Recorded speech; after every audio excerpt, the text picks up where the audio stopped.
ఓం శ్రీగురుభ్యో నమః. హరి ఓం.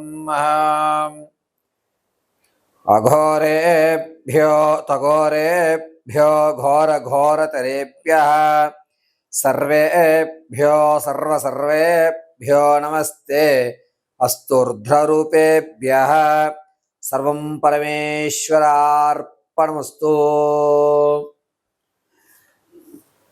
అందరికీ కూడా వచ్చేటువంటి జూన్ నెలలో జరిగేటువంటి కాలమాన పరిస్థితుల ప్రకారంగా తీసుకోవలసిన జాగ్రత్తలు ఏమిటి, ఏ రాశివారు ఏ మంత్రాన్ని అయితే పఠిస్తే మీ ప్రమాదాలు కానీ లేదా ఆర్థిక సమస్య జూన్ నెలలో కొంచెం మెరుగుపడడం కానీ ఆరోగ్యమైనటువంటి వ్యవస్థ స్థితి అన్నీ కూడా సమతుల్యంగా ఉండడం అనేటువంటి విషయాన్ని మీకు యథాశక్తానుసారం ఈశ్వర అనుగ్రహ ప్రకారంగా వివరించడం జరుగుతుంది. ఇందులో కేవలము జూన్ నెల మాత్రమే మీకు రెమెడీలు అనేటువంటివి చెప్పడం జరుగుతుంది. ఏ రాశివారు ఏ దేవతారాధన చేయాలి, ఏ పుష్పాలతో పూజ చేయాలి, ఏ బీజాక్షరాన్ని పఠిస్తే గనక వారి కోరికలు తీరుతాయి అనేటువంటి విషయాన్నంతటినీ కూడా వివరణగా చక్కగా ఏ రాశికి వారికి విడివిడిగా చెప్పడం జరుగుతుంది.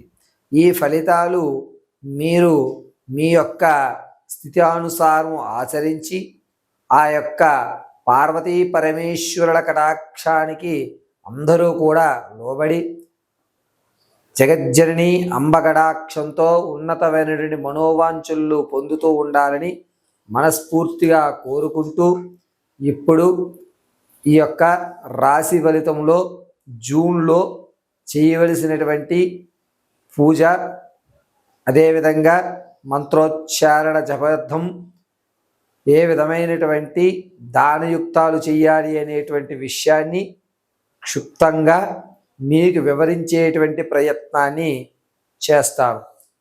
ఇదంతా కూడా పార్వతీ పరమేశ్వర అనుగ్రహ ప్రకారంగా జరుగుతుందని భావిస్తూ మీకు తెలియజేయడం జరుగుతున్నది. ముందుగా మేషరాశి వారు జూన్ నెలలో అనుకూలమైన వాతావరణం ఉన్నా లేకపోయినా సరే ఏ పరిహారం చేసుకోవాలి అనేటువంటిది తెలుసుకుందాం. మేషరాశి వారికి జూన్ నెలలో 9వ తారీఖున ప్రమాదం జరిగేటువంటి అవకాశం ఎక్కువగా కనబడుతుంది. కాబట్టి జూన్ 9 ఆ తదనంతరం నుంచి 15వ తారీఖు వరకు కూడా డ్రైవింగ్ చేసేటువంటి వారు చాలా జాగ్రత్తలు వహించవలసిన అవసరం ఉంటుంది. జూన్ నెలలో మేషరాశి వారు నిత్యము కూడా కొబ్బరి నూనెతో పరమశివుడికి దీపారాధన గావించి ఆ యొక్క పరమశివుడికి మారేడు దళాలు 11 శ్రీ మహాదేవాయ నమః అని చెప్పుకొని ఈ 11 బిల్వాలు స్వామివారికి సమర్పించుకోవడం చాలా శ్రేయస్కరమైనటువంటి విషయం. జూన్ నెలలో మేషరాశి వారు ప్రతి ఒక్కరూ కూడాను శనీశ్వర ఆరాధన అనేటువంటిది తప్పనిసరిగా చేసుకోండి. నీలాంజన సమాభాసం రవిపుత్రం యమాగ్రజం ఛాయా మార్తాండ సంభూతం తం నమామి శనీశ్వరం అనేటువంటి శని స్తోత్రాన్ని చదవడం వల్ల మేషరాశి వారు జూన్ నెలలో తన యొక్క చికాకుల నుంచి బయటకు వచ్చేటువంటి అవకాశం ఏర్పడుతుంది. ఇక విద్యార్థులు ఎవరైతే ఉన్నారో వీరు ప్రతి నిత్యము కూడా ఆరావాలి కుంకుమన కానీ లేదా గోధుమ వర్ణంతో ఉన్నటువంటి కుంకుమలో పచ్చకర్పూరాన్ని మిళితం చేసి ప్రతిరోజు నుదుటిన ధరించడం చాలా మంచిది. ఇక రాజకీయంలో ఉన్నటువంటి వారు ప్రతి నిత్యము కూడా శ్రీ సూర్యాయ నమః అని కానీ లేదా క్లీం సూర్యదేవాయ నమః అని కానీ చదువుకోవడం వల్ల రాజకీయంలో ఉన్నటువంటి వారికి అవకాశము అనేటువంటిది ఏర్పడేటువంటి ఉద్దేశం కలుగుతూ ఉంటుంది. జూన్ నెలలో మేషరాశిలో ఉన్నటువంటి రైతులు కానీ లేదా రియల్ ఎస్టేట్ సంబంధం భూ సంబంధితమైనటువంటి వారు ఎవరన్నా సరే ప్రతినిత్యము కూడా కాస్త రాగి చెంబులో నీళ్లు తీసుకుని అందులో ఒక ఇలాచి ఉంచి ఆ రాత్రంతా రాగి చెంబుని మీరు ఎక్కడైతే పడుకుని ఉంటారో ఆ స్థలం వద్ద ఉంచి మరుసటి రోజు ఉదయమే స్నానం ఆచరించి ఆ నీటిని తులసి మొక్కలో వేయగలిగితే మీ యొక్క పంటలు అనేటువంటివి అభివృద్ధి చెందేటువంటి విధంగా భూరక్షణ అనేటువంటిది ఏర్పడుతుంది. పంట పొలాల్లో మొదట చివరన ఈ రాగి చెంబులో ఉన్నటువంటి నీళ్లు పారబోయడం వల్ల పంట దిగుబడికి ఇబ్బందులు లేకుండా ఏర్పడుతుంది. ఇక విదేశం వెళ్దాం అనుకున్నటువంటి వారు భం భైరవాయ నమః అని చెప్పుకుని చక్కగా మీ యొక్క విదేశ యాగానికి శ్రీకారం చుట్టుకోండి. జూన్ నెలలో మీ పనులు అయ్యేటువంటి అవకాశం కనబడుతుంది.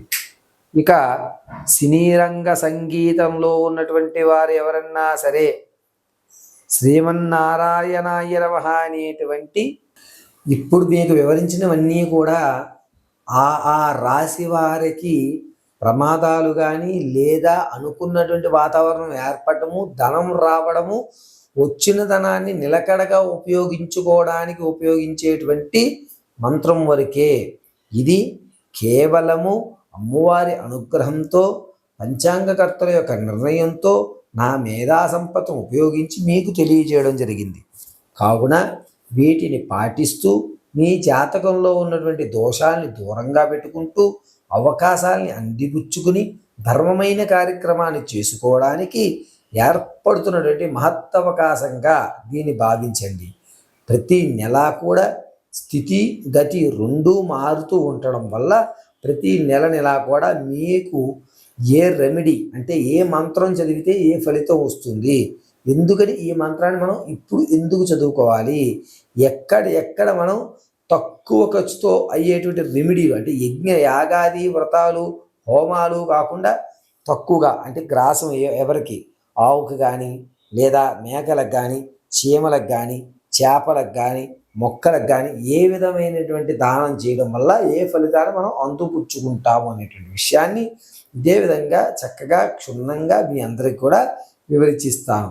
అంతేకాకుండా జాతకంలో date of birth, time, place of birth తెలిసినప్పుడు దాని యొక్క స్థితిగతులు మారినప్పుడు ఆ నక్షత్ర వ్యవస్థను బట్టి కూడా మీరు నన్ను సంప్రదించినట్లయితే వివరణగా దాని క్రతువుని ఆలోచించి ఇది ఈ పనులు చేసుకోండి అని మీకు చెప్పడం జరుగుతుంది.